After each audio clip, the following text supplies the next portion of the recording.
después igual los que no están en la lista original, Cecilia Rubini, que se encarga de coordinar todo lo que es segundo año, les ha mandado mails a todos los que no están en la lista. Así que si no recibieron mail, se supone que es porque están en la lista.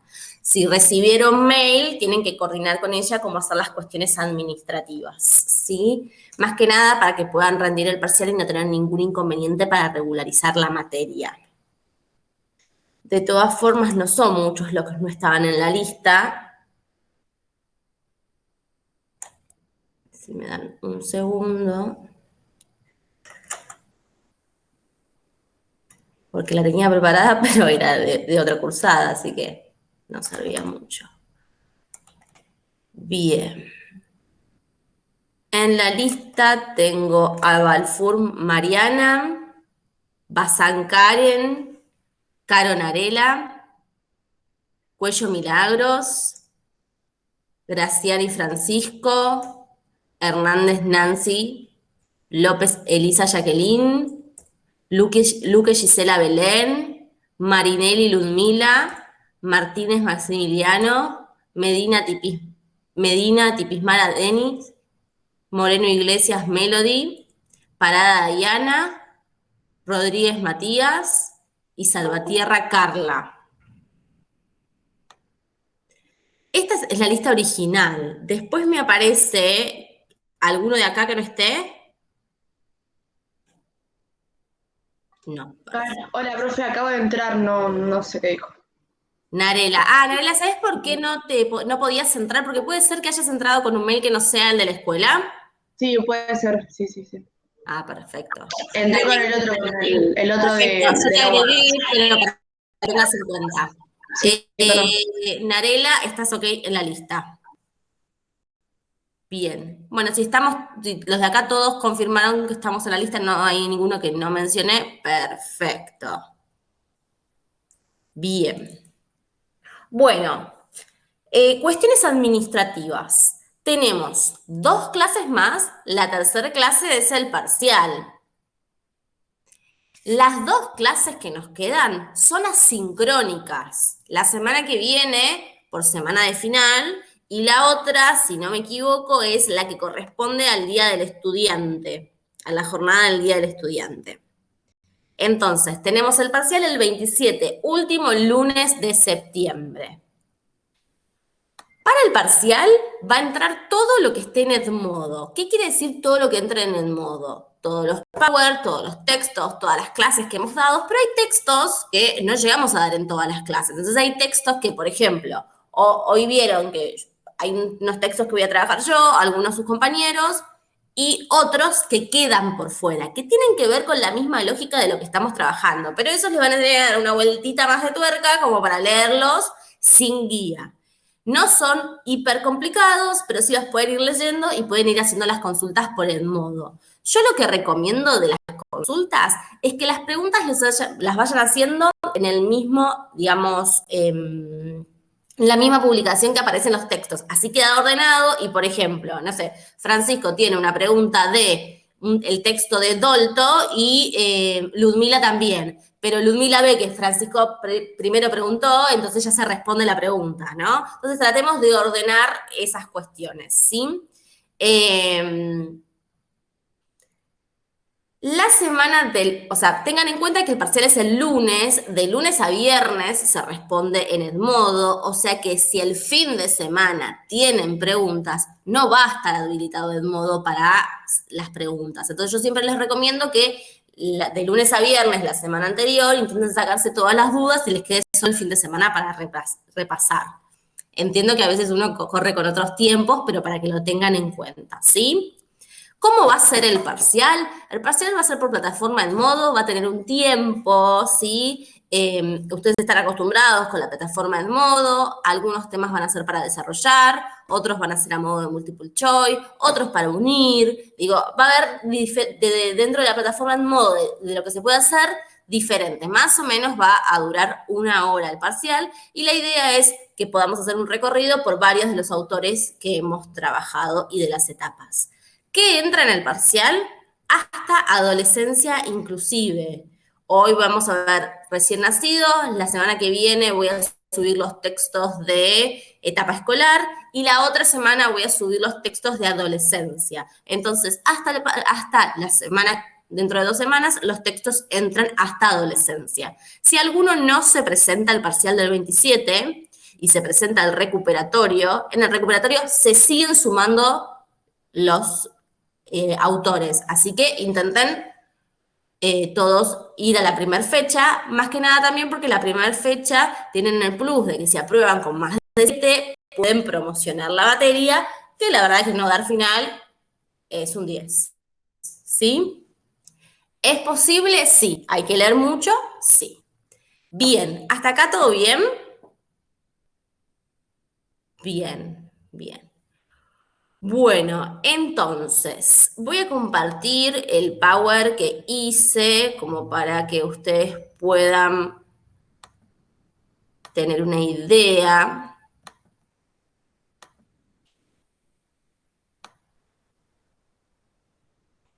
Bien, lo que vamos a ver hoy es Melanie Klein, ¿sí? Y lo que es el sujeto y la subjetividad, ¿sí?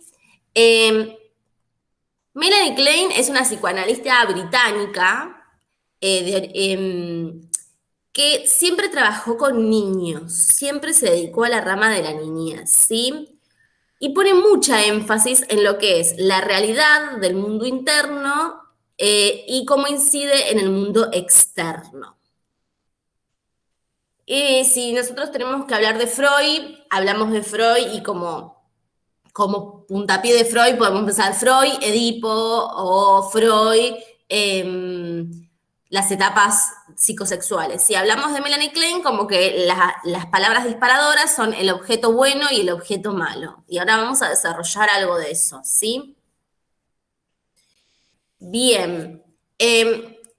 Klein toma muchísimo de Freud y lo que va a decir que sigue sosteniendo que hay 2 tipos de pulsiones, ¿sí? La pulsión de vida o de amor, que es más conocida como Eros, y la pulsión de muerte u odio, que es más conocida como Tánatos. Y va a hablar de lo fundamental que es la madre en el vínculo madre-hijo, ¿no? Entonces va a decir que la exploración del niño, esperen que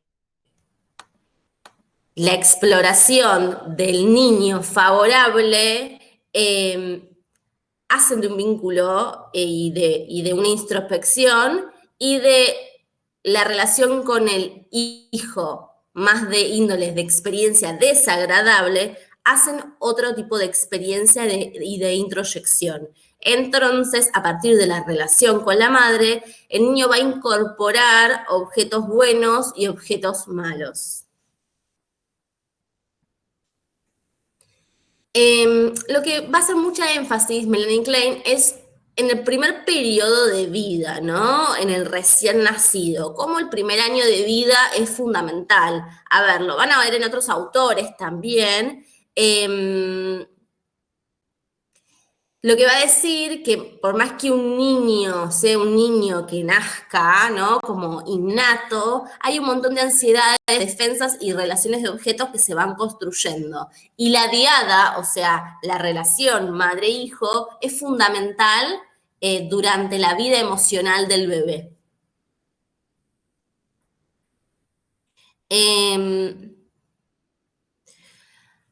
Cuando el niño nace, no puede diferenciarse él de la madre. Para él y la madre son una unidad. Lo mismo pasa para la madre. Para la madre, ella y el bebé son uno, ¿no? Más allá de que uno como adulto pueda saber que se diferencia, es como que siguen unidos, digamos, libidinalmente, y cuesta diferenciarse. Pero más allá de la unión de madre e hijo, para el niño la madre es todo pecho, ¿no? Es esa necesidad de alimentarse y ese plus que la madre le da al alimentarlo. Entonces, lo que va a decir en principio, cuando empieza a hablar de objeto, el primer objeto parcial es el alimento y la presencia de la madre. Entonces, esta relación, estas experiencias con el alimento y con la presencia de la madre es lo que genera la relación de objeto parcial.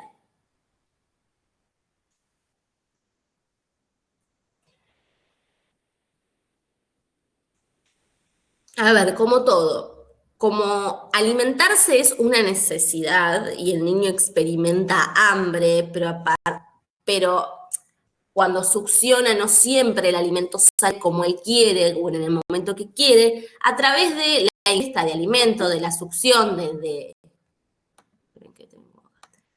la succión, va a experimentar sentimientos agresivos y de frustración, ¿sí? Y ella va a hablar de dos posiciones, que ahora las vamos a hablar un poquito más, ¿sí? Em, Como vemos en los niños, y también vemos en algunos adultos, pero más justificado en los niños, las emociones de los niños suelen ser extremas, ¿sí? Y hay veces que hay algo de la ambivalencia del amor a odio que no se puede justificar, y sobre todo con este objeto que es el pecho, ¿no? El primer objeto que le es presentado al niño, hay relación de amor-odio, entonces cuando hay amor es el pecho amado, y bueno, cuando es odio es el pecho malo. Eh, Constituye la primera relación de objeto del lactante, ¿sí? Vamos a hablar en estos textos, muchas veces Freud lo llama recién nacido, Melanie Klein lo llama lactante, ¿sí? En algunos textos aparece el principio como neonato, ¿sí? Entonces, todo lo que vaya a ser gratificación y todo lo que vaya a ser favorable para el niño tiene que ver con el pecho bueno, el objeto bueno. Y todo lo que va a ser frustrado o perseguido o el niño lo vivencia como terrible va a ser malo o va a ser el pecho malo, ¿sí? Entonces, ahora lo voy a desarrollar mejor, pero toda esta primera etapa, ella lo llama posición esquizoparanoide, ¿sí? Y una segunda etapa que aparece después del segundo trimestre, ¿sí? Donde se puede empezar a diferenciar un poquito más el bebé de lo externo, eh, aparece la posición depresiva, ¿sí? Y se van presentando otros objetos buenos y malos más allá del pecho materno. Estos procesos, sí, Carla, Buen día, profe. ¿Esto sería como la segunda etapa? esto sería más la segunda etapa. Ahora más adelante lo voy a describir mejor, porque acá viene hablando mucho de cómo se juega y más adelante lo describo bien como para que no generar confusión, porque es como algo bastante nuevo y es como bastante particular. Lo que va a pasar es que estos procesos son los procesos que van integrando el yo. Las clases anteriores hablábamos de que uno no nace con el yo, ¿no? Uno va construyendo el yo, va construyendo la identidad. Entonces, todos estos conflictos de amor-odio van generando la integración del yo y van haciendo que el niño se pueda empezar a diferenciar de esta unidad que eran con la madre. No sin que aparezcan estos sentimientos de ansiedad depresiva, de sentimientos de culpa, digo, empiezan a aparecer todas estas cuestiones en el niño y en la madre, como que en este momento, ustedes sabrán bien lo que son las neuronas espejos, como que hay mucho que funciona, ¿no? Por espejo, ¿no? El niño se sonríe si la madre se sonríe, el niño está de buen ánimo si la madre está de buen ánimo, el niño está ansioso si la madre está ansiosa, o muchas veces cuando el niño se pone fastidioso, la madre se termina fastidiando y no sabe bien por qué, ¿no? Hay algo de esto de las neuronas espejo. Entonces, Melanie Klein habla de la teoría de las relaciones objetales. Entonces, lo que va a decir es que dentro del psiquismo se estructuran, se internalizan experiencias en relación a objetos. Y estas experiencias generan organizaciones internas que perduran en la mente y que es sostenida únicamente por la relación madre-hijo. Vuelvo a insistir, la relación madre, hablamos de la madre con función materna, no hace falta que sea la madre biológica.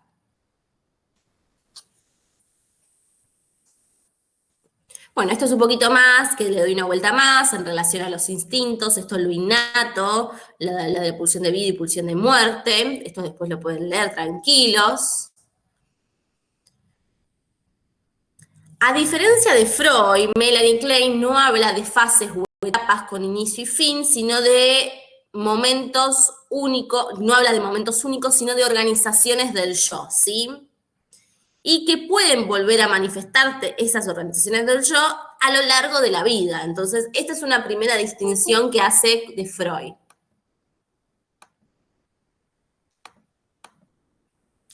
Bien. Entonces, como preguntabas, Carla, hasta los 4 meses es la exposición esquizoparanoide, ¿sí? Esta posición, el niño ve a la madre como un objeto parcial, pecho. La madre es el pecho, ¿no?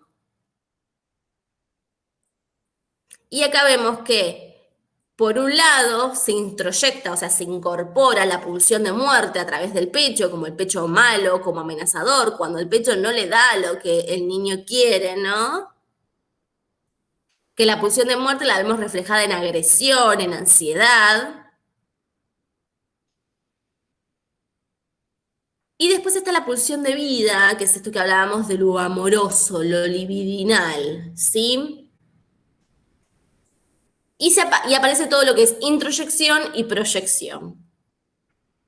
Entonces, resumiendo, tenemos el pecho bueno, con el que el niño fantasea la gratificación, el ser amado, el ser alimentado, la conexión con la madre más allá del ser alimentado, y tenemos el pecho malo, que es el que es el que habla de fantasías de privación y de dolor. No el tener hambre y no ser consolado rápidamente, el que la leche no salga como uno quiere, ¿no? Como se arma todo como una dinámica ahí entre lo bueno y lo malo según las emociones y los sentimientos que el niño vaya sintiendo en ese momento.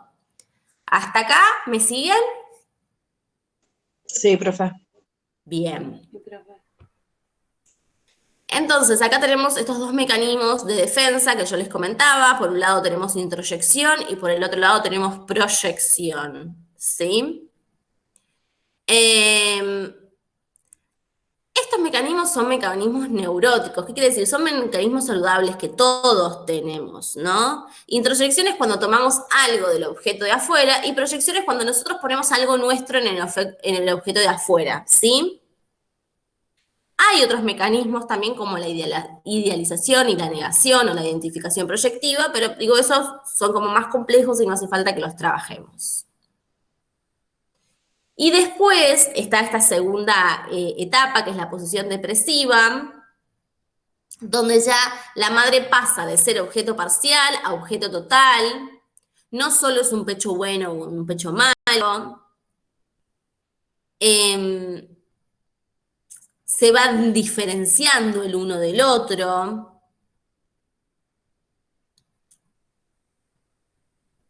Aparece el sentimiento de culpa, también aparece el sentimiento de reparación. Y está la necesidad de poseer el objeto, ¿no? La tenencia del objeto, que se va desarrollando con el estadio temprano del complejo de Edipo. Y esto es un tema controversial. No es que tienen que saberlo, pero sí, o sea, no es que tienen que saberlo a rajatabla para el parcial, pero sí tenerlo en cuenta. Que Melanie Klein habla del complejo de Edipo como Freud, pero habla de un complejo de Edipo temprano, ¿sí? Entonces, en los textos de Melanie Klein va a aparecer el complejo de Edipo, pero muchísimo antes de lo que aparece en el estadio de Freud, ¿sí? Que habla digamos, resumiendo, de esta necesidad de poseer a la madre como objeto. Bueno, un poquito más van a tener desarrollado acá lo que es la actitud paranoica esquizoide y la actitud depresiva. Es más de lo mismo, yo lo que voy poniendo de diferentes maneras como para que vayan incorporando el texto. Esto después lo pueden leer, yo ya subí el Power en el modo. Y después acá unos conceptos que toma la autora, que se los puse como especie de glosario, para que una vez que vayan leyendo el texto, capaz que se van como encontrando con estos términos y no saben bien qué significan, entonces ustedes pueden recurrir a esto. Acá lo que pongo es, sí, lo importante es esto que les comentaba del complejo de Edipo, que Melanie Klein sostenía que el complejo de Edipo empieza durante los primeros meses de vida, ¿sí? Y se solapa con la fase oral y anal. y culmina, digamos, a los 3, 4 años, que es muy diferente a lo que plantea Freud. Bien, yo lo que les propongo es que empecemos con los compañeros, con los textos que prepararon, y después vamos viendo cómo nos queda el tiempo para seguir trabajando otros autores. Bien. Cuéntenme quién preparó y quién quiere empezar. Nosotros, profe, con Yamila tenemos la presentación de Spitz. Perfecto, dale, arrancamos con eso si quieren. Comienzo a compartir, denme un segundo.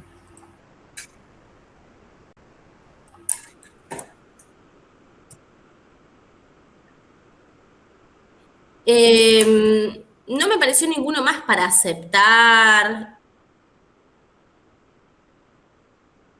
Claro, porque está separadas las letras, digamos. Vos tenés que unir las letras y ahí entras tranquilo.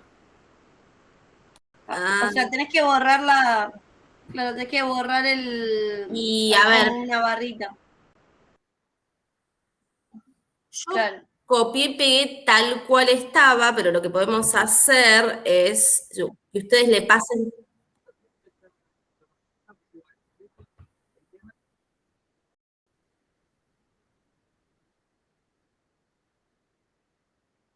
Ah, ahí, a lo mejor a veces se edita, sí.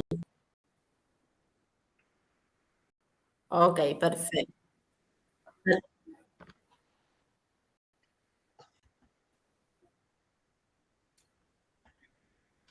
Puede ser, puede ser, puede ser. Perfecto. Bueno, empiezo. Dale. Bueno, acá tenemos a otro autor, también de la rama del psicoanálisis, también postcursor a Freud, fue parte de la escuela de psicoanálisis y también sigue todos los pasos de Freud, al igual que Melanie, pero de otra manera. Él se centra mucho más en la fase de los infantes, en el primer año de vida, y toma otra visión, parecida a la de Melanie, pero con diferentes puntos. Lo primero en que se basa es que, según usa mucha definición de Freud, o sea, ama Freud, debe ser el fan número uno porque se leyó toda la biografía de Freud seguramente, pero bueno, usa cosas que él dice y el primero que usa es que el pensamiento todavía no existe al momento de nacer. O sea, no hay estructura del psique, no existe el yo todavía, ni el ello, ni el super yo.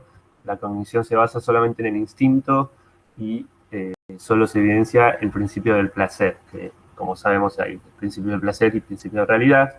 Y el principio del placer es, tengo una necesidad, tengo una pulsión, tengo un impulso y necesito satisfacerlo de la manera que se pueda. El bebé obviamente no sabe cómo hacerlo, así que depende enteramente de la madre para poder satisfacer sus necesidades y sus impulsos, y ahí es donde se genera la primera relación objetal indispensable que tiene el bebé con su entorno. Y así es donde comienza este tipo de relaciones objetales y sociales que tiene el niño con el entorno. Esto es parecido a lo que decía Melanie Klein, pero toma otra perspectiva.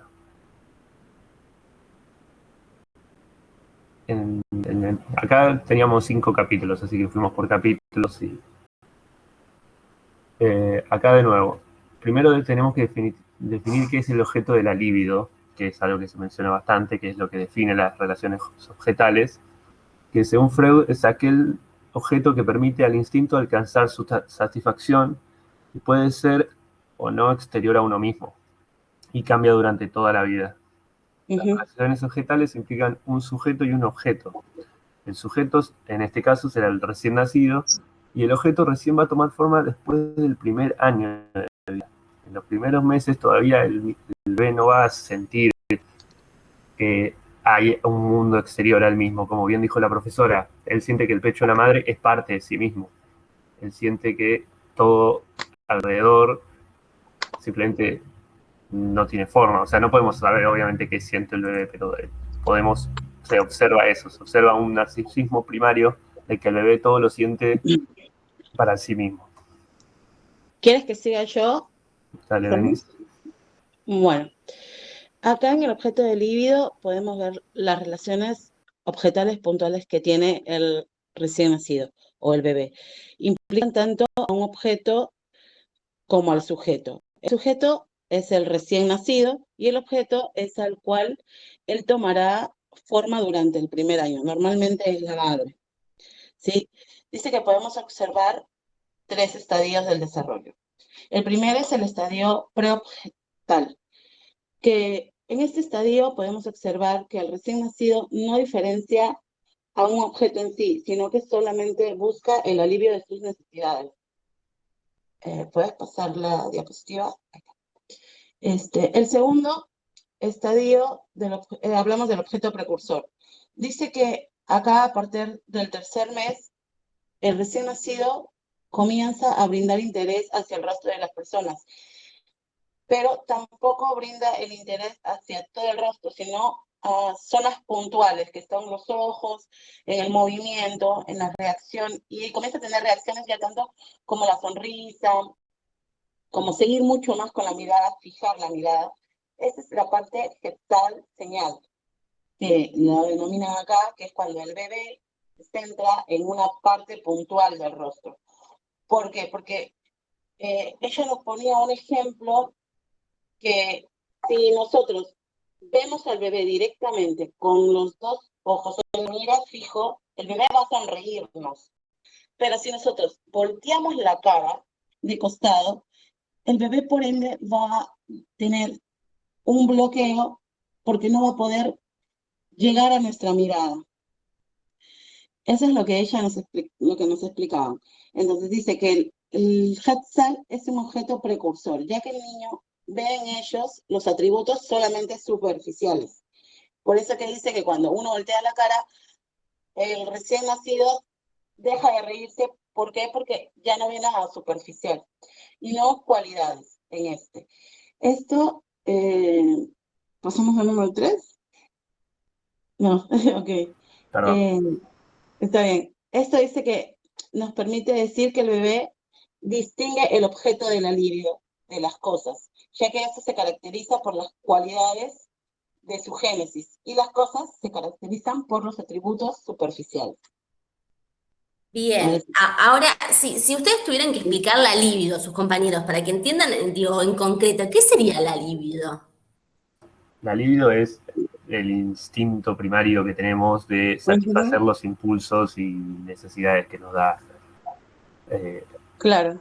Bien, el que cuerpo. circula como energía, ¿no? Digo, hay algo de la energía libidinal que va y viene, ¿no? Que la energía pulsional que va y viene. Y esto que decía Francisco muy bien antes, hay algo del objeto que toda la vida uno va como, bueno, es esto, no, no es esto, es lo otro, ¿no? Que funciona como zanahoria, ¿no? Que va, ¿no? Bueno, yo quiero comprarme, no sé, el iPhone 20. Tengo el iPhone 20, bueno, ahora quiero el 24, Claro. para pensarlo en lo concreto, digo, eso se va renovando. Y estas primeras formas de cómo el objeto y la libido van encauzando más del orden afectivo y cómo después se van a ir como prestando diversos objetos. Claro, por eso se le llama el narcisismo en esta época del bebé, porque solamente está pensando en satisfacer sus necesidades, nada más. No Porque es lo que vemos. conoce.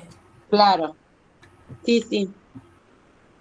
Exactamente, acá estamos viendo la Spitz, a diferencia de Klein, la diferencia en etapas de desarrollo, porque es mucho más fisiológico, porque él trabajar con niños en hospitales, él separó todo en etapas de desarrollo. Primero, el bebé no reconoce un objeto, simplemente piensa que todo es parte suyo.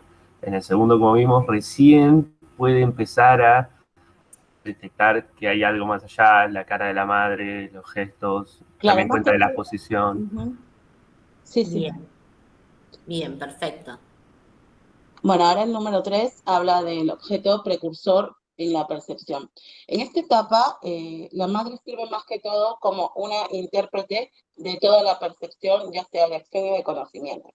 Este es un proceso de aislamiento gestal señal entre las cosas, lo cual va aprendiendo el bebé poco a poco. Por ejemplo, la vocalización, que es el principio donde el bebé adquiere primero los sonidos, después va transformándolos poco a poco y va adquiriendo, o sea, mientras tú le hablas, el bebé va adquiriendo más fonología, puede ser, que va tratando de repetir y de hablar, por eso que balbucean, comienzan a balbucear, y a medida que crece, ya no repite solamente sus sonidos, porque él se escucha, entonces comienza a repetir esos sonidos, sino también trata de repetir los sonidos tanto de la madre o de las personas que estén alrededor de él.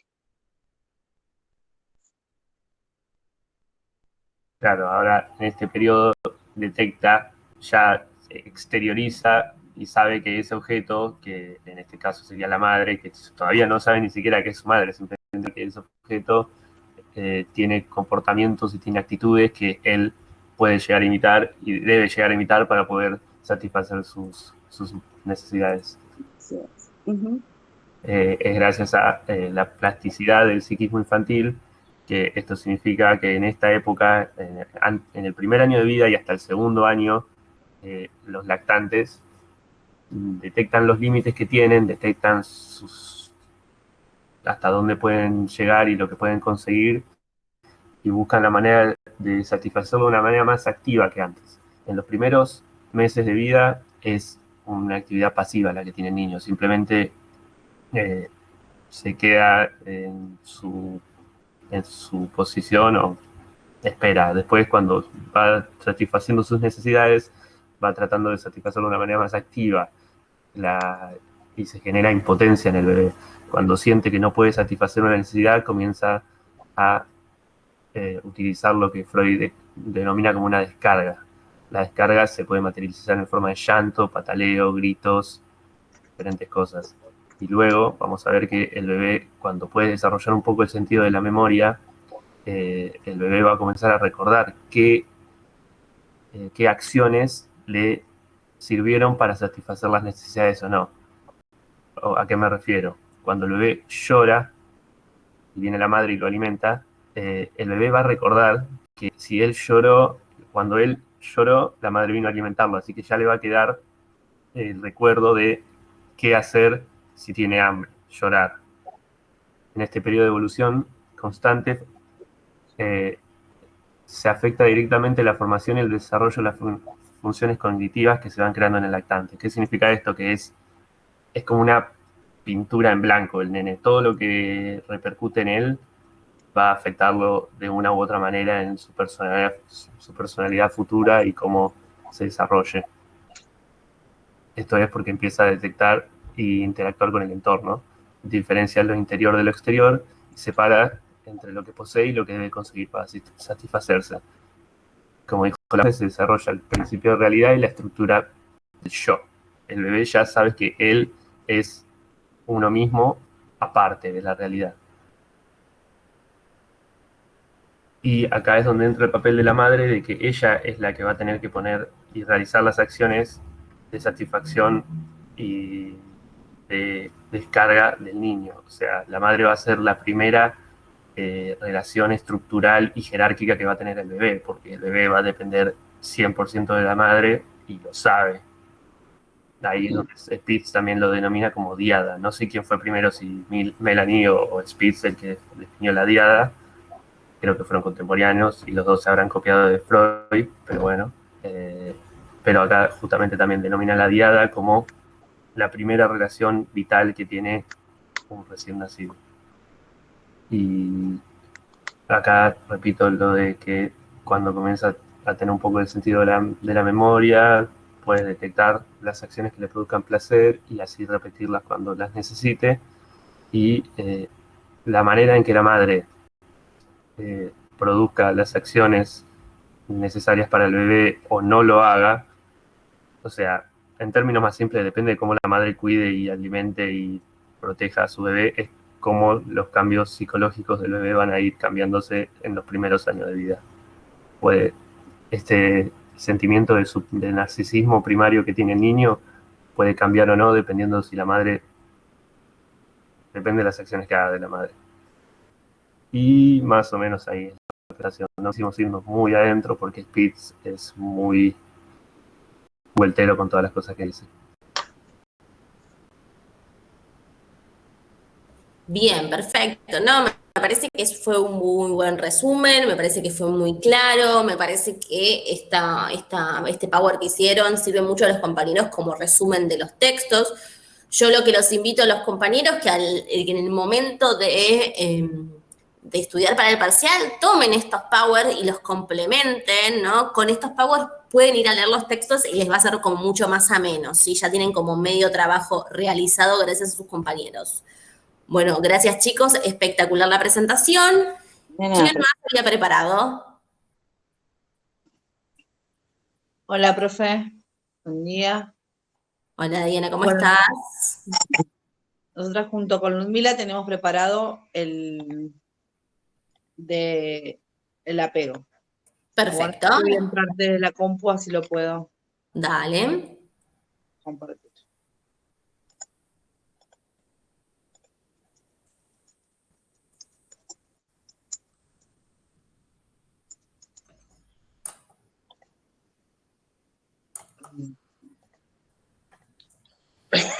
Acá estoy. Estaba haciendo unos retoques del Power. Perfecto, hasta último momento ahí trabajando, bien. Sí, tuvimos un pequeño inconveniente, profe. Nos faltó la ficha de características de lactancia. No sabía que eso también lo teníamos que hacer. Entonces recién ahora hace un ratito lo vimos y bueno, no lo llegamos a hacer. No hay problema, presentan lo que presentaron y después la ficha, la ficha es un resumen que pueden ir leyendo, es súper fácil de leer, o sea, estaba bueno si lo podían incorporar como para resumir un poquito, si no lo hicieron, vamos con lo que hicieron y después vemos cómo organizamos esa parte. Bueno, gracias, profe. Dai, ¿vos presentás? Sí, sí, ahí entré con la compu, así lo puedo compartir. Dale.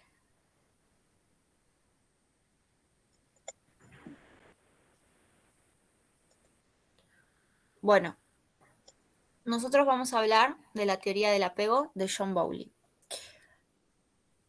¿Qué es el apego? Al apego lo vamos a considerar como una relación entre el sentimiento de placer, cuidado, seguridad y confort. Gracias a esta teoría se puede entender la capacidad que tenemos los seres humanos para crear vínculos afectivos. Bowlby creía que sin estos vínculos nuestros antepasados no podrían haber sobrevivido. Ahora vamos a hablar de las tres claves. Bueno, estas teorías tienen tres claves. La primera nos dice que cuando un niño sabe que su criador va a estar siempre que se lo necesite, no va a experimentar tanto miedo como un niño con quien no tiene confianza con su criador. La segunda nos dice que la confianza que se desarrolla durante la infancia y la adolescencia son etapas críticas. Entonces, se refiere a que en esos momentos se va a dar la confianza. O sea, depende de esas dos etapas de la adolescencia y de la niñez, es cómo se va a desarrollar a un futuro. No sé si se entiende. La tercer clave está relacionada con la experiencia que el niño ya ha tenido. Es decir, si un niño ya tuvo experiencia de que su criador estuvo para él cuando lo necesitó, va a tener expectativas de que va a seguir siendo así.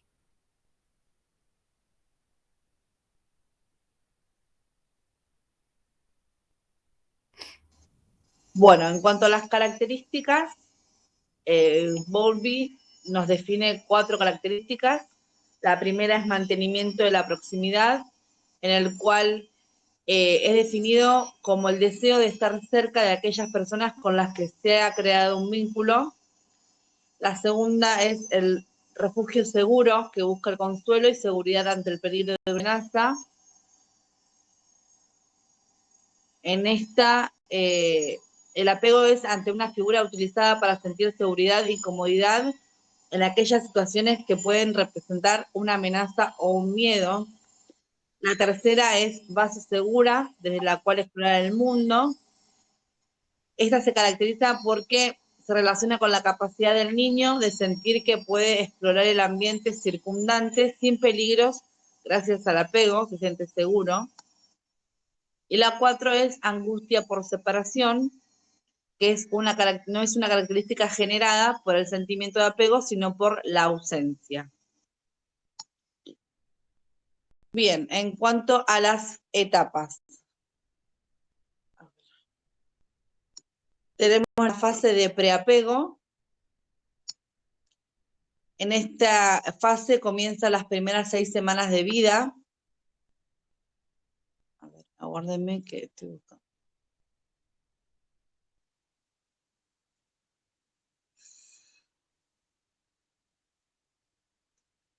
Aguárdenme un segundo.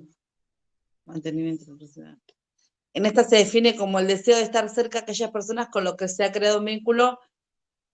El niño acepta sin inconvenientes que cualquier persona sea capaz de ofrecerle comodidad y en la cual tenga que percibir que tenga preferencia, no tiene, digamos, lo que decía es que no tiene ninguna preferencia por alguien en específico, sino que tiene que tener, digamos, ese apego con la persona.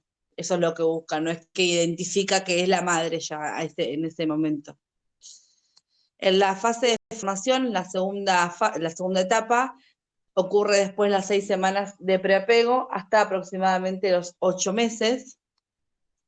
En esta etapa ya hay una angustia del niño a la separación del contacto con los adultos. En la fase del apego, es la tercera etapa, comienza a los 6 y 8 meses, dura hasta aproximadamente los 2 años.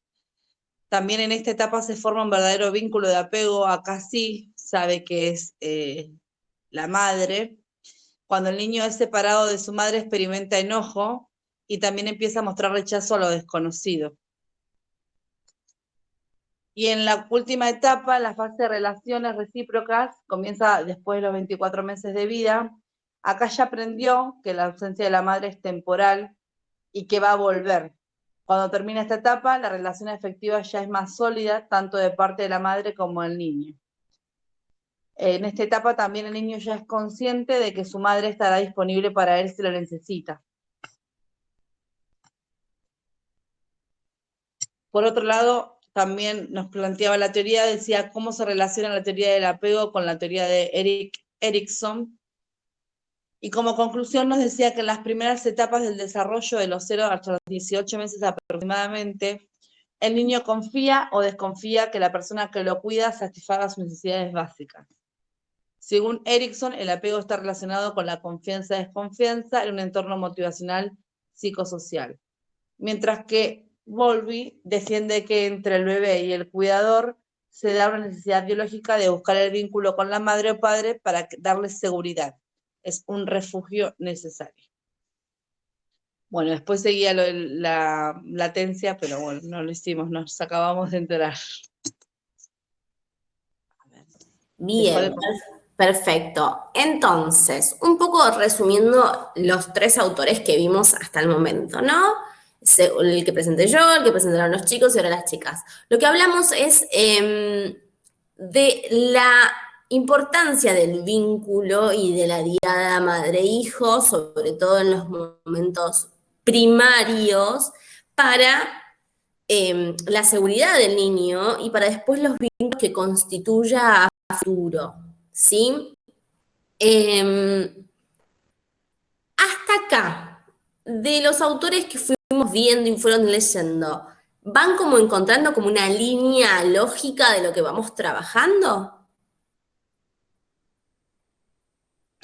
Sí, profe, sí, se entiende. Bien, Es bien. más que nada que ahora todo como de lo mismo, pero de diferentes perspectivas, me parece. Excelente. Sí, la idea es, hasta acá vimos pantallazos de autores que vamos a diferenciar. Vimos Freud, vimos Blecher, vimos Piaget, vimos Erikson, vimos Melanie Klein, vimos Spitz, vimos Bowling. Ahora vamos a ver las etapas y no tanto centrándonos en autores, ¿sí?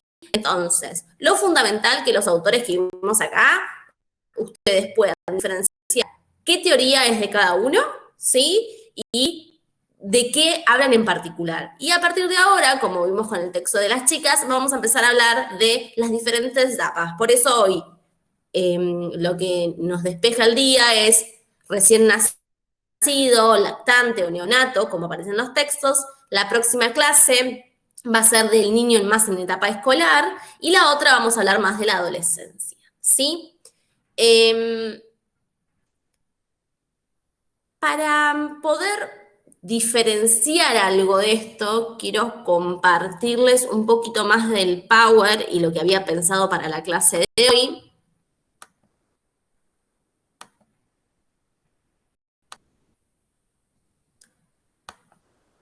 Denme un segundo.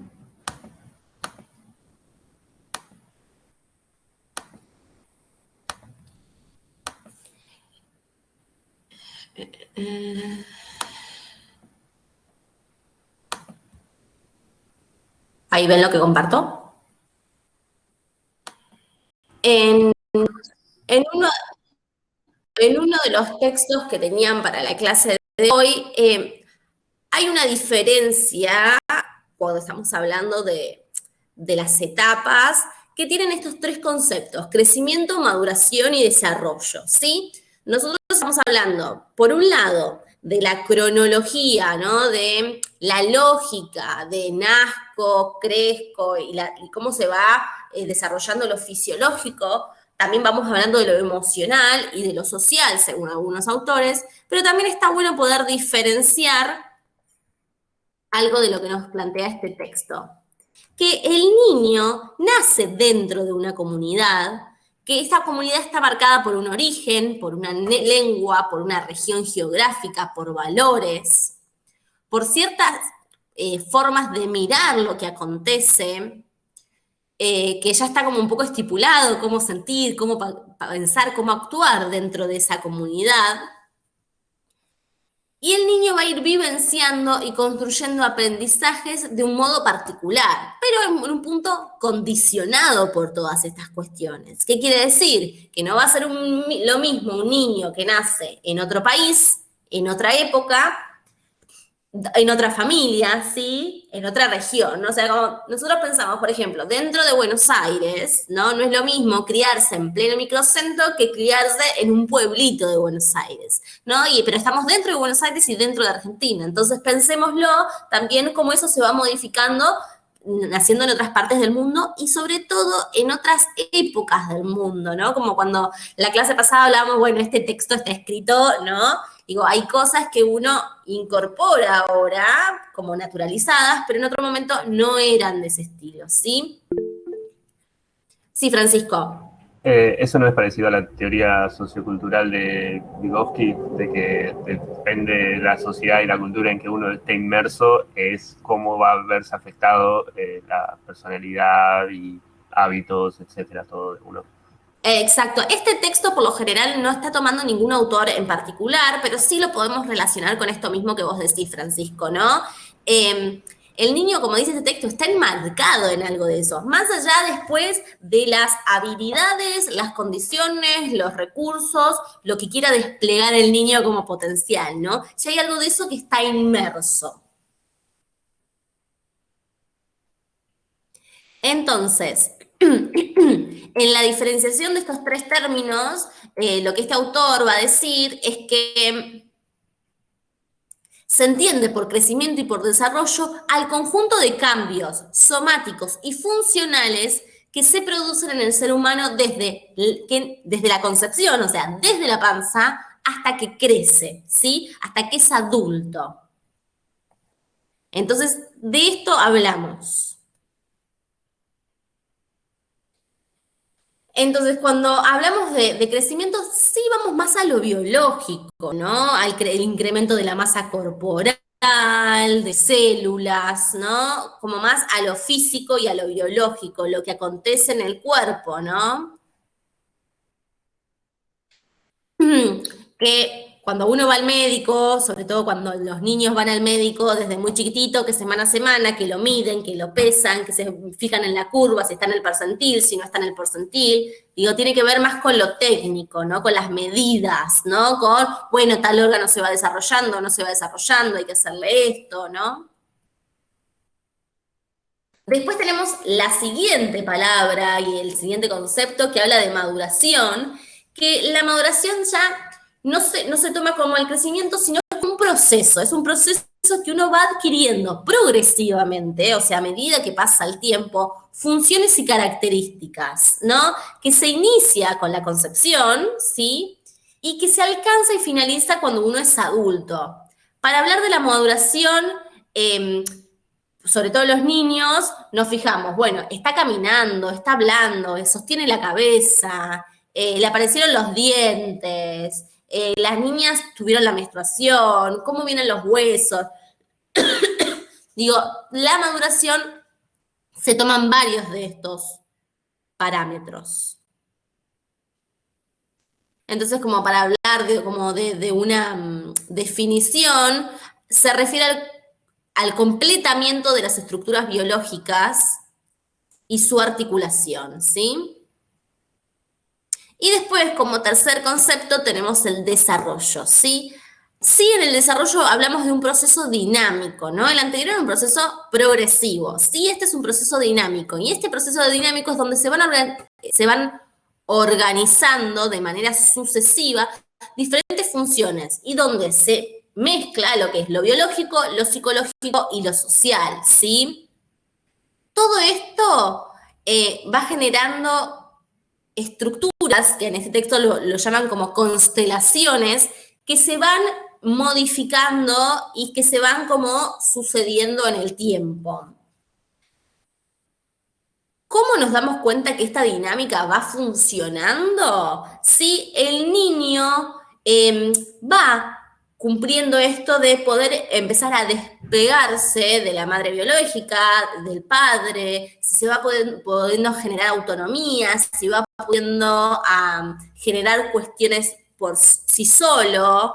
Pero que cuando el niño empieza a crecer y empieza a aprender cosas, que él quiere hacer todo solo. El famoso, no, yo, que dicen los nenes, ¿no? Entonces hay algo de eso que se tiene que dar para ver que algo de esto del desarrollo está funcionando, ¿no?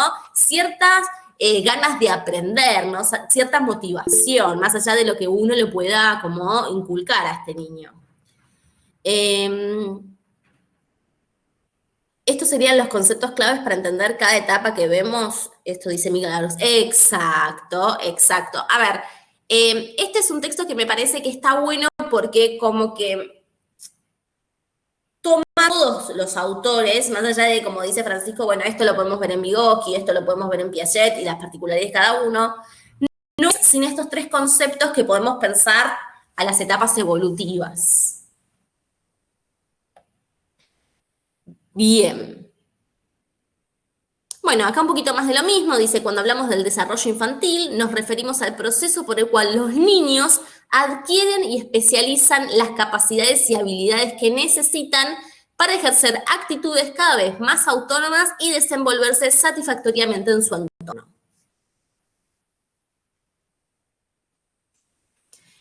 Bueno, y acá es un poco más de lo que veníamos diciendo. Se tienen que combinar, ¿no? La naturaleza, el ambiente y la actividad personal de cada individuo. Tiene que ver lo biológico, tiene que ver lo genético y tiene que ver cómo interaccionamos con el ambiente también.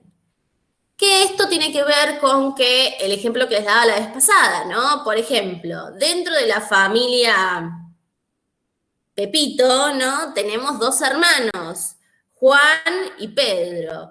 Y Juan desarrolla todo mucho antes que Pedro, pero está en el mismo país, pero está en el mismo barrio, pero tiene los mismos padres, pero tiene la misma información. Bueno, ahí tiene que ver con algo propio también, con el desarrollo de cada uno.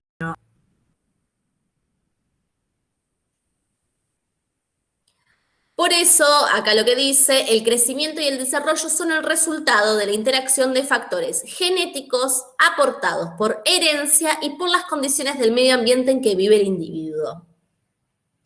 Si las condiciones de vida, tanto físicas, biológicas, nutricionales, psicosociales, son favorables, el potencial genético de crecimiento y de desarrollo podría expresarse en forma completa.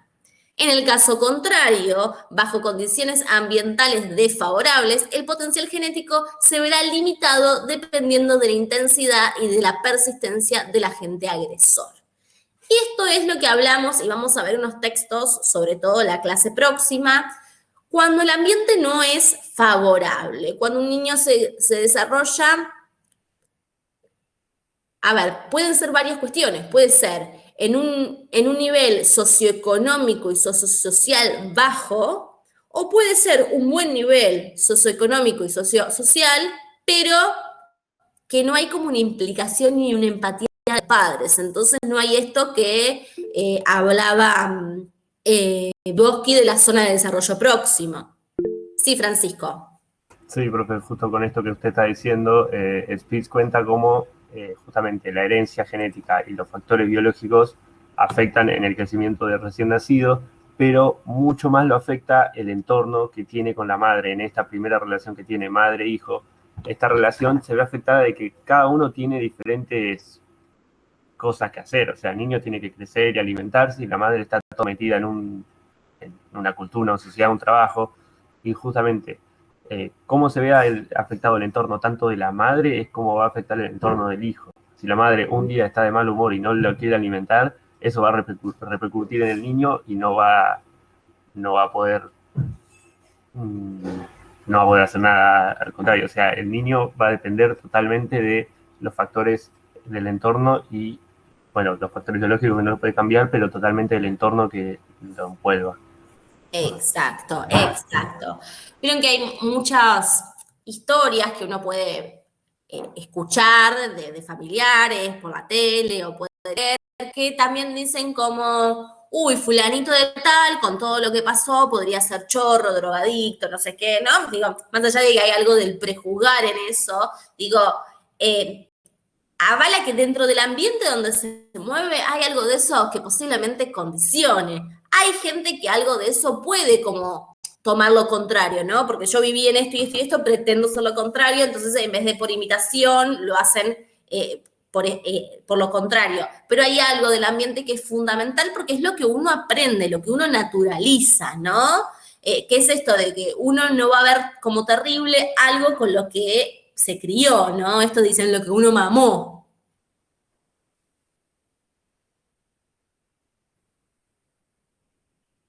Bueno, acá van a tener diferentes clases que un poco como que reafirman lo que venimos trabajando. El desarrollo es un proceso integral, dinámico y continuo. Está ordenado en sucesiones de etapas o fases no arbitrarias o accidentales. Cada fase es soporte de una estructura posterior, ¿no? Acá sí es fundamental lo que hablan del desarrollo, que es como primero viene una y después viene la otra, ¿no? Que digo que hay algunos autores que no hablan así tan cronológicamente de etapas.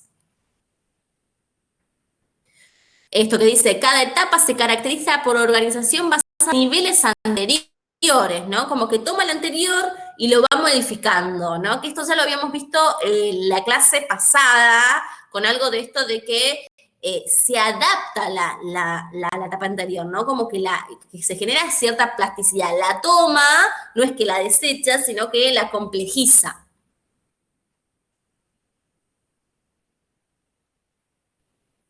Bueno, pero acá también hace hincapié en que la aparición de cada etapa no tiene que ver con la cronología, ¿no? Si bien uno espera que a los 2 años el niño deje los pañales, si los deja a los 3, no es pecado. Si los deja a los 7, y sí es un tema, ¿no? Digo, el desfasaje del tiempo lo podemos medir en cuánta incidencia tiene eso en lo social, ¿no? Por ejemplo, un niño de 2 años... Por ejemplo, antes el niño no podía entrar a salita de 3 si no había dejado los pañales. Ahora, que un jardín plantee eso hoy en el 2021 es terrible, porque la ley dice que uno tiene que esperar el desarrollo del niño, diferente de salita de 5 y primer grado. Entonces hay algo de eso que sí hoy dentro de los derechos está como más trabajado.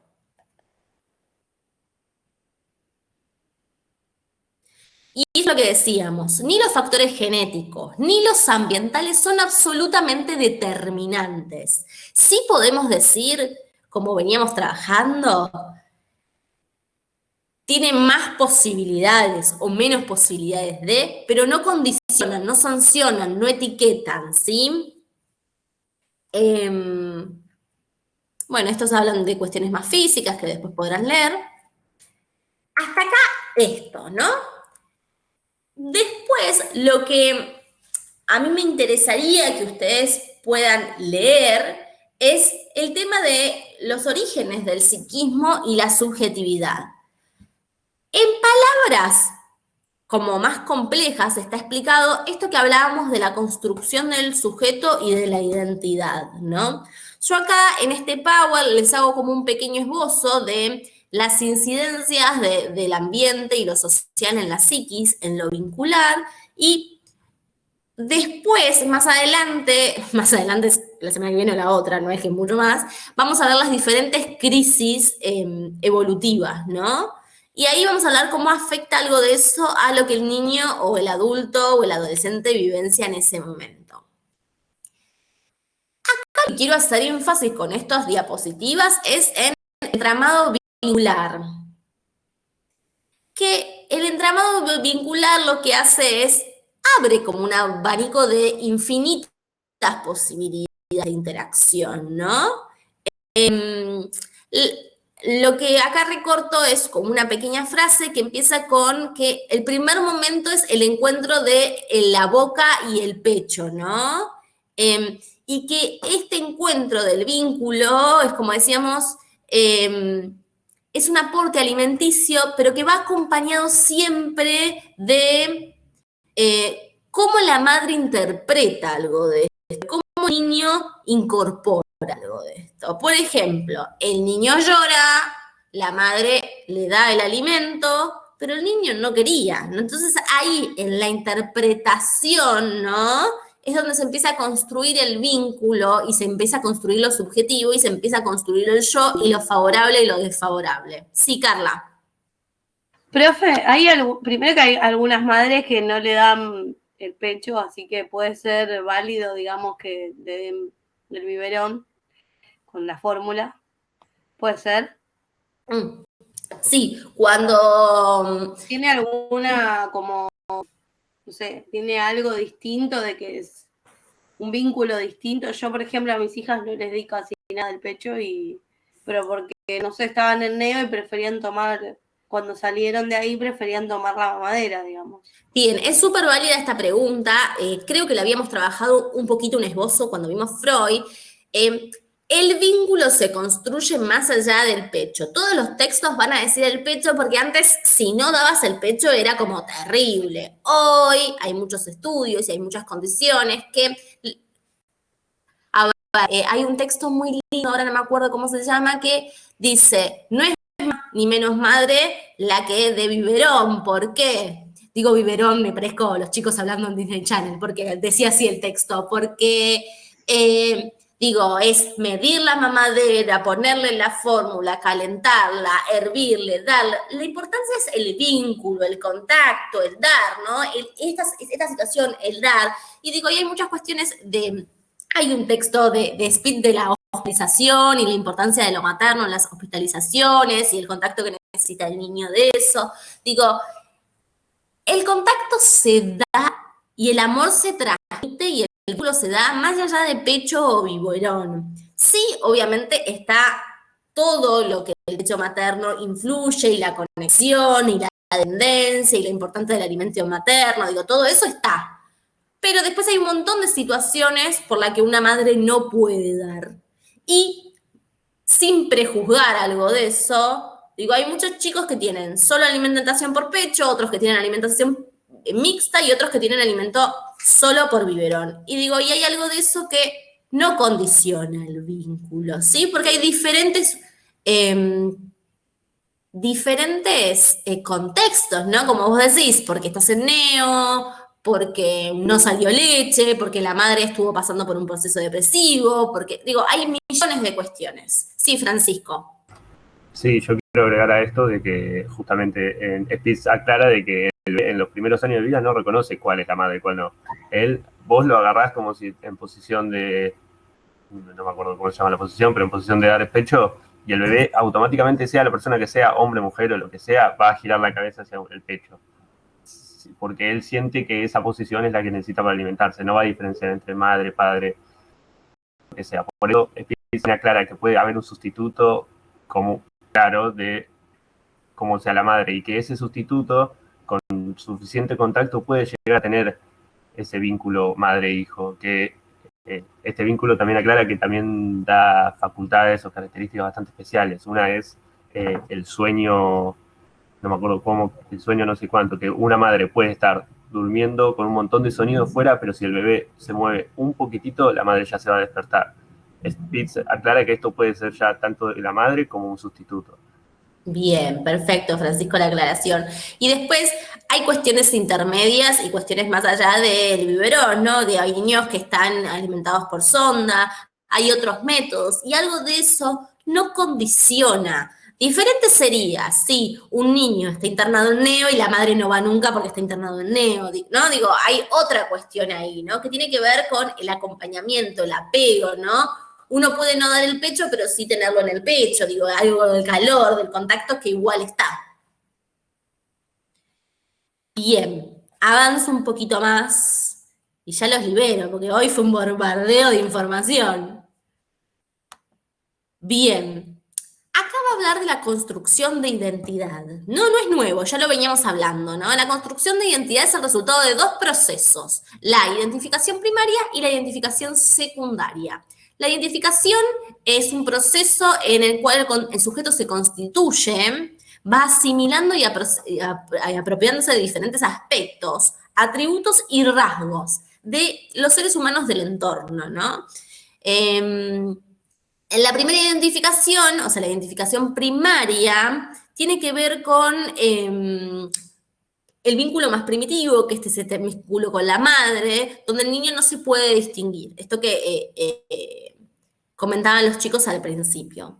Después ya la identificación secundaria es la que va a estar durante toda la vida, es una construcción subjetiva que nos va a ir acompañando toda la vida, que va a tener transformaciones constantes, que tiene que ver con las etapas, ¿sí?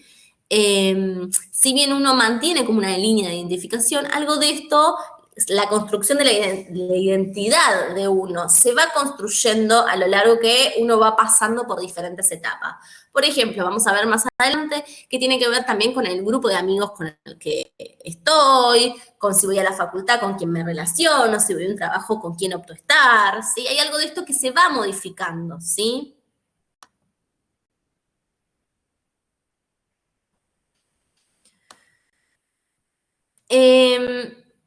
Y acá lo que dice este texto es que la producción de subjetividad la podemos llamar de diferentes formas. Puede ser como construcción de significados, puede ser como la interacción entre universo simbólico y cultural, puede ser la forma de percibir, sentir, pensar, conocer, actuar, puede ser la forma de vincularse o de vivir, ¿no? Diferentes estilos o modalidades de vida.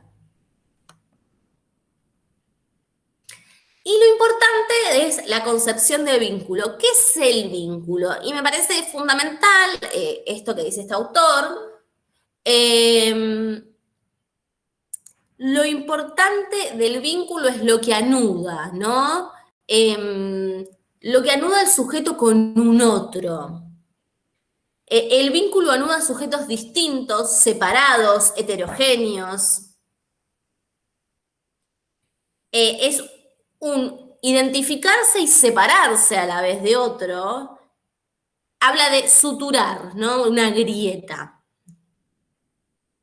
Ahí estoy. Esperen que saque esto. Bien, no sé si siguen viendo lo que compartí porque hice lío. Sí, se ve. Se ve perfecto. Bien, bárbaro.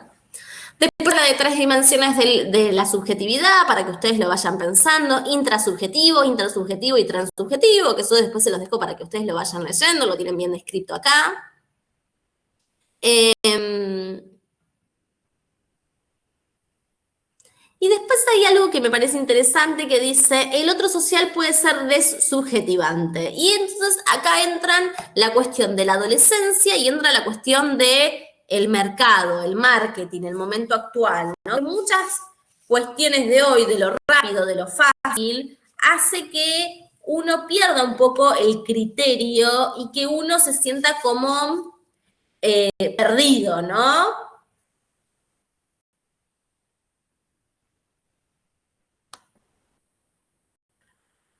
Esto lo pueden ir leyendo, y esto es lo que yo decía, del perdido desde la crisis de la sociedad actual. ¿Por qué? Porque los grupos actualmente no sostienen ni protegen, las redes sociales fragilizan ciertos vínculos, hay algo que se pierde de la institución de la familia, de la escuela, hay una ausencia política, económica y social. Habla de subjetividad alienante. ¿A qué me refiero? ¿No? Antes uno, en la madre y el padre eran como intocables, la escuela era intocable, digamos como el presidente, la iglesia, eran organismos que a uno como que lo amarraban, lo armaban. Hay algo de las creencias, de todo eso que se desfondó y hay algo de eso que se fragilizó. Entonces uno, cuando están viviendo diferentes crisis o diferentes momentos, le cuesta de quién agarrarse, ¿no? Bueno, porque yo creo en tal cosa. Bueno, porque entonces cuando hay algo de eso que se debilita, es donde uno pierde como el eje, ¿no? ¿Se entiende algo de esto? Yo lo entiendo como que estamos huérfanos de creencias Bueno, y de pertenencias.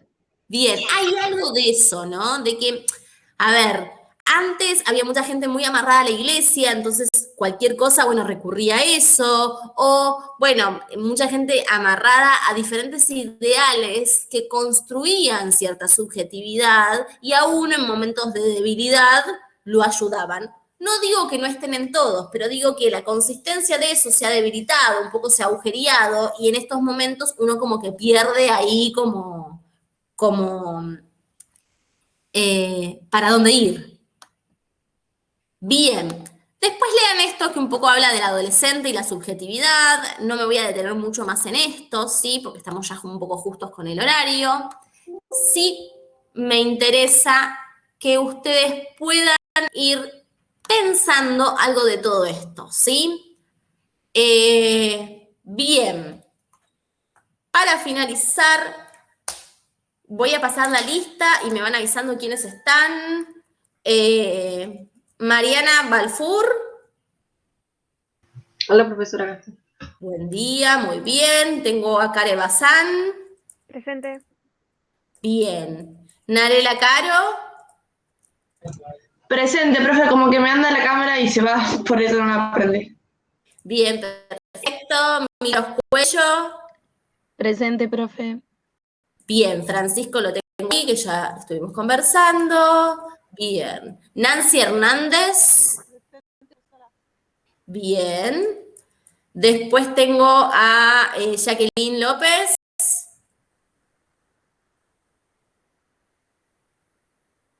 ¿La tengo o no la tengo?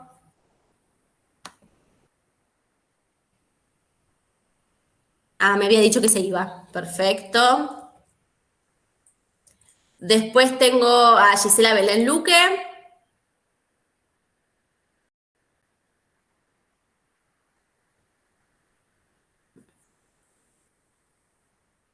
¿Está ahora? ¿No está ahora?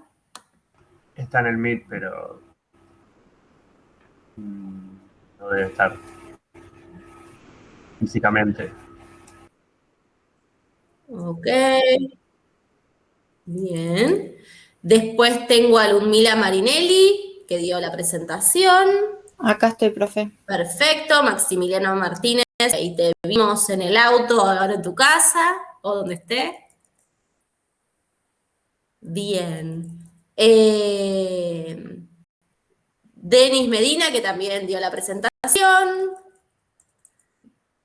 Melody Moreno Iglesias, también la vi por ahí. Acá estoy, profe. Perfecto. Dayana Parada, que también dio la presentación. Matías Rodríguez. Bien. Y después tengo a Carla Salvatierra. Acá, profe, presente. Bien. Y después, ¿quién no nombré? A Darío Fernández no nombré, ¿verdad? Buen día, profe, sí, no me nombró. Darío, ¿recibiste mail de Cecilia? No, Porque no te tengo en la lista original. ¿Podrías mandarle un mail a Cecilia Rubini y a Mari de Administración para que te confirmen el tema? A mí me dijeron a priori que podrías estar en la clase, pero como para que te agreguen en la lista definitoria necesito que les mandes un mail, ¿puede ser? ya le envié, la llamo a María toda la semana y me dice que tengo que seguir esperando, pero que puedo seguir cursando y hasta puedo hacer los parciales. Perfecto, Pero tengo que esperar. perfecto. O sea, como que tenés comunicación directa constante. Exacto. Perfecto. Bueno, listo. Si ya lo tenés como resuelto, yo igual ya me lo agendo acá, ya habló. Porque te cuento, todos los que no estaban en la lista me los eliminaron de Edmodo, menos a vos. O sea que hay algo que de verdad va funcionando. Todos los que no están fueron eliminados menos vos. Así que hay algo de que realmente ahí está, pero bueno, yo igual me lo voy a anotar acá al costadito. Es que la licenciada Leiva me dijo, y María, que, o sea, tarda en la complementariedad ya en sede central, pero sí estoy. Bien. Solamente falta el papeleo. Bien, perfecto. ¿Algún otro que esté en el Meet que no esté en el listado que yo leí? Bien. Entonces, chicos, si ustedes tienen algún compañero que consulta porque los han eliminado de la plataforma de modo de la clase, ¿sí? Lo que les pido que transmitirles que hay algo de eso que yo no manejo, que la maneja la parte de educación y la parte de administración, que tienen que ver que como no están en la lista oficial y tampoco están autorizados para observar las clases, los eliminan, digamos, del grupo oficial. Que a todos ellos deberían haberle mandado mails avisándole de esto como para ver si se podía regularizar la situación de otro modo. Pero, digo, no hace falta que ustedes lo transmitan, pero si tienen algún comentario de algún compañero, miren, yo no aparezco en el modo, pasó algo, dijo algo la profe, ¿sí? Bien.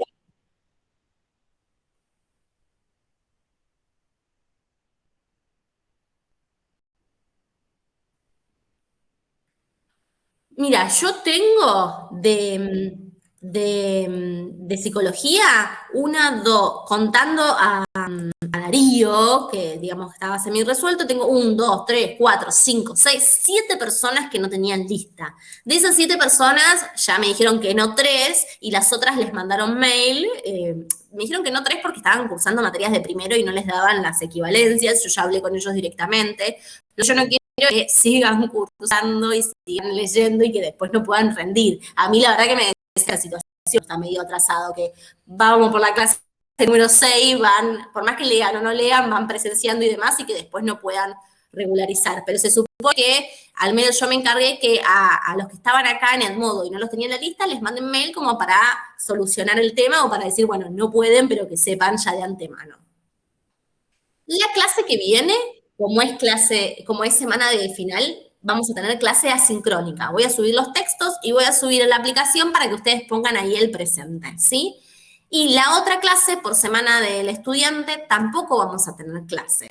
Entonces, también voy a subir el material y también voy a subir el listado de manera asincrónica. Así que estén atentos de eso para anotarse. Y voy a abrir una publicación ahí mismo para que vayan poniendo las dudas que tengan para el parcial, ¿sí? La del 27 sería la clase del parcial. ¿Cómo nos vamos a manejar? Voy a dar el presente a las 8 de la mañana, 8 y 10 va a estar habilitado, 8 y 5, 8 y 10 va a estar habilitado para empezar el parcial. Para el parcial van a tener 60 minutos, ¿sí? ¿Qué les recomiendo? Que se conecten desde una compu. ¿Por qué? Porque desde el celular, la plataforma en modo no los deja linkear cuando tienen choice o cuando tienen algo, y hay algo de eso que se corrige automáticamente. que si ustedes no lo completan ahí, la plataforma le pone 0 por más que lo hayan hecho en otro lugar. Entonces, intenten conectarse desde una compu. Si alguien no hay forma que se conecte de una compu, me avisa, profe, mire que yo voy a estar conectado desde el celular. Tratemos que sean los menos posibles, ¿sí? ¿Quién iba a hablar? ¿Quién me levantó la mano? Yo quería saber si iba a ser tipo de desarrollo o si era choice. Bien, Carla, como comenté al principio de la clase, el parcial va a tener desarrollo, va a tener choice, va a tener para unir, para los gustos. Se hace directamente en el modo. Algunas materias, por ejemplo, te mandan Word y vos contestás, después reenvías. No, todo directo en el directamente. modo. Listo. Sí, así no evitamos problemas, que subir, que esto y que lo otro. Todo va a ser en el modo. ¿Qué les recomiendo para el parcial? Que ustedes se tengan tipo un cuadrito de lo principal de cada autor, ¿no? Digo, esto es lo que nos facilita estar desde nuestras casas. Digo, les recomiendo que tengan idea de cada autor qué significa. No van a tener tiempo para ir a leer powers, a buscar texto, o van a tener tiempo, pero se van a quedar sin hacer un montón de preguntas, ¿sí? Recuerden que para tener un 4 tienen que tener el 60% del parcial hecho, ¿sí? Y bien hecho. Y para la posibilidad de promoción tienen que tener 7, por lo menos, ¿sí? En los 2 parciales. ¿Alguna duda? No se puede tener, por ejemplo, no sé, un 4 y un 10 en el último o algo así. No, 7 y no 7. se promedia, tenés que tener los 2 7 o más. Ok. Bien. Bueno, los libero para que puedan seguir con sus siguientes clases o con sus vidas. Les pido por favor a los compañeros que suban el material que tienen que compartieron, los compañeros lo tienen, y nos mantenemos en contacto por la plataforma. Cualquier duda me van escribiendo por ahí, ¿sí? Bueno, que tengan un buen día y una buena semana, chicos. Hasta la próxima. Gracias, profe. Chao, profe. Gracias. Chao, profe. Gracias.